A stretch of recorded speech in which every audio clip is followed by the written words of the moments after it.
Oi, gente, eu sou o Ben, professor de Química, mas hoje eu vou dar uma palhinha na física. Vou falar sobre gravidade, por que as coisas caem, né? De onde que vem essa noção de gravidade? E vou falar um pouco sobre lançamento vertical também. Fique ligado. Por que as coisas caem? Porque os objetos eles tendem a ir para o chão, né? São atraídos para o chão. Desde a antiguidade, isso já era debatido, isso já era questionado. Para Aristóteles, as coisas elas se moviam para o seu lugar natural, tá? Ele não tinha ainda essa noção de inércia que só chegou com Newton. Então, para ele, o movimento dos objetos era um movimento que não tinha necessidade de nenhuma força agindo sobre eles. E esses objetos eles estariam indo para o seu lugar natural. A Terra, por exemplo, o lugar natural dela é abaixo da água, já que ela afunda na água. O ar, o lugar natural dele seria acima da água, já que uma bolha de ar sobe até a superfície da água. E o lugar do fogo seria acima do ar, já que o fogo ele se eleva, né? A chama ela se eleva no ar. Então cada objeto tinha o seu lugar natural e a queda nada mais era do que um objeto indo para o seu lugar natural. Esse pensamento durou milênios, né? E o primeiro a fazer alguns experimentos nesse sentido, né, foi Galileu. Galileu ele comparou o movimento de esferas, né, descendo planos inclinados, e ele percebeu que, independente do material da esfera, independente da massa da esfera, elas sempre caíam com a mesma aceleração. E isso era um resultado interessante, porque havia de se pensar que esferas mais pesadas desceriam mais aceleradamente, mas isso não acontecia. Como se observa aqui nesse experimento da figura azul, se você tiver a resistência do ar, né, na esquerda, o tubo tem uma bolinha de metal e uma pena que estão caindo juntos. Só que aqui tem a resistência do ar, e isso faz com que a pena caia mais devagar e a bolinha caia mais depressa. Quando você retira o ar através de uma bomba de vácuo, o que vai acontecer é que tanto a pena como a bolinha de metal vão cair na mesma aceleração e vão chegar juntos ao fundo do tubo. Esses resultados serviram de base para Isaac Newton. Ele propôs uma formulação matemática para a atração gravitacional, né? Ele foi que sugeriu que, na verdade, o que acontecia era uma força que atraía os corpos materiais. E essa força existia não somente aqui na Terra, que estava atraindo os objetos para o chão, mas também existia no espaço, né? Nos corpos celestes. A Lua estava sendo atraída pela Terra, a Terra pelo Sol, e essa formulação matemática dele justificou muito do que era observado no movimento dos corpos celestes. Afinal de contas, a astronomia ela já era bem conhecida, as pessoas já acompanhavam o movimento de certos astros, e essa formulação matemática de Newton ela foi bem assertiva nisso. Então, matematicamente falando, Newton conseguiu explicar essa força que ele chamou de gravitação universal. E isso estava diretamente proporcional às massas dos corpos que se atraíam e inversamente proporcional ao quadrado da distância. Ou seja, quanto maior a massa do corpo, dos corpos que se atraem, mais forte será essa atração. E quanto mais distante estiverem esses corpos, menor vai ser essa atração. Fazendo algumas simplificações matemáticas aqui, a gente pode calcular a força que atrai qualquer objeto à crosta terrestre, que é a força peso.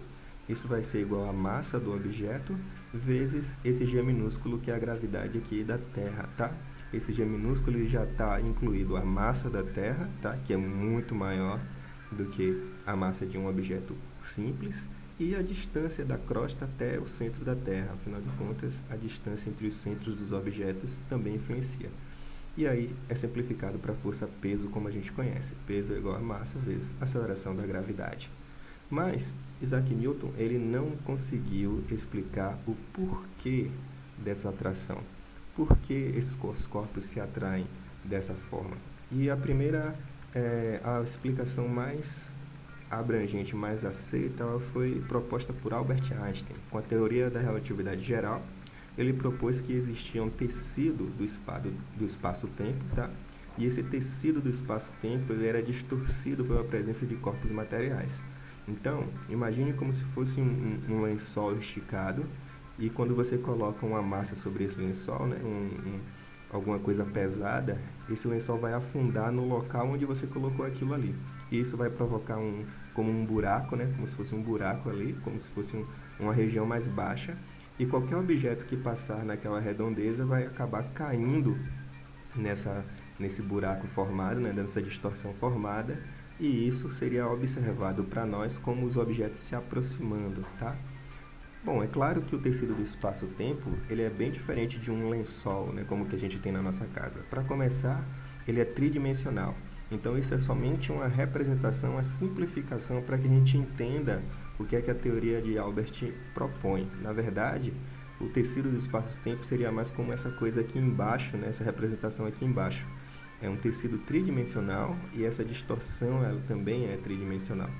Então, fica difícil imaginar e visualizar. Então, para simplificar, essa figura aqui de cima mostra mais ou menos o que se quer dizer com a gravidade proposta por Einstein, tá bom? Então, Einstein propôs essa explicação e ela é aceita até hoje. Inclusive, ele previu a existência de ondas gravitacionais em 1916. Em 2016, essas ondas elas foram captadas, né? Foram observadas experimentalmente. Então, a explicação do que é a gravidade mais aceita é a de Einstein, mas a parte matemática a gente ainda utiliza muito os cálculos de Newton, tá? Bom, falando nisso, a gente vai ver agora lançamentos verticais. Lançamentos verticais são lançamentos considerados unidimensionais. Eu somente vejo na vertical, para cima e para baixo. Na subida, o que a gente vai ter é uma aceleração negativa, porque o movimento está se opondo ao sentido da gravidade. A gravidade é no sentido de atrair, né? E o objeto está se afastando. Então, o movimento ele vai ser retardado até a altura máxima, onde a velocidade vai ser zero. Na descida vai ser tudo ao contrário. A aceleração vai ser positiva, né, da gravidade, porque está no sentido de se aproximar, e a gravidade aproxima os objetos. E o movimento ele vai ser acelerado até chegar no obstáculo, né, ou no chão aqui. As equações são essas que estão sendo mostradas aí, tá? Onde V é velocidade, H é altura e T é intervalo de tempo. Quando tem esse índicezinho, esse zerozinho, né, V0, por exemplo, significa velocidade inicial, tá bom? Então, com essas equações, a gente pode resolver muitos problemas de lançamento vertical. Claro que a gente desconsidera também a resistência do ar. Se a gente for considerar a resistência do ar, vai complicar um pouco. Então, para lançamentos verticais, onde a resistência do ar é desconsiderada, somente essas equações são suficientes para resolver. E eu vou trazer uma ilustração, um problema, né? Considere um projétil que é atirado verticalmente para cima. Alguém atira para cima uma bala e a velocidade que o objeto sai da arma é igual a 12.000 km por hora. Qual vai ser a altura máxima que o projétil vai alcançar? Claro, desprezando a resistência do ar. Iniciando os cálculos, a primeira coisa que tem que fazer é transformar quilômetro por hora por metro por segundo. Presta bastante atenção na unidade, tá? As unidades dessas equações são metro, segundo e metro por segundo ao quadrado. Então, você vai ter que a velocidade inicial é 350 metros por segundo. Na altura máxima, o projétil vai parar, né? É aquela altura onde o projétil para e começa a cair. Então, a velocidade final é zero, que é a velocidade da altura máxima. Substituindo os valores aqui, né? A gravidade eu aproximei para 10, tá? Eu vou ter que o tempo de subida é de 35 segundos. O projétil vai passar 35 segundos subindo até parar, tá bom? Esse valor eu vou substituir nessa outra equação. E olha só, a altura é igual à altura inicial. A altura inicial eu vou considerar zero, que é a altura do solo, tá? A velocidade inicial já foi calculada anteriormente, o tempo também foi calculado anteriormente, é só substituir todos os valores aqui e a altura máxima vai ser igual a 6.125 metros, ou seja, o projétil vai alcançar essa altura, 6.125 metros, tá bom? Por fim, eu recomendo esses dois vídeos que falam sobre gravidade também, um do Carlos Ruas, né? Quer que eu desenhe? Gravidade. Você coloca no YouTube e você acha bem fácil, ele vai falar sobre a Lua estando em órbita da Terra, satélites, e esse outro, Gravidade Visualizada, que foi postado por um canal, Charles Darwin. E tá legendado, né? O cara fala em inglês, mas tá bem explicadinho, mostrando um experimento prático para explicar a gravidade da forma que Einstein imaginou. Bom, é isso aí. Se você gostou, me segue no Instagram, me segue no YouTube também, tá bom? Deixa aí sua crítica, deixa aí sua sugestão e até a próxima. Tchau, tchau.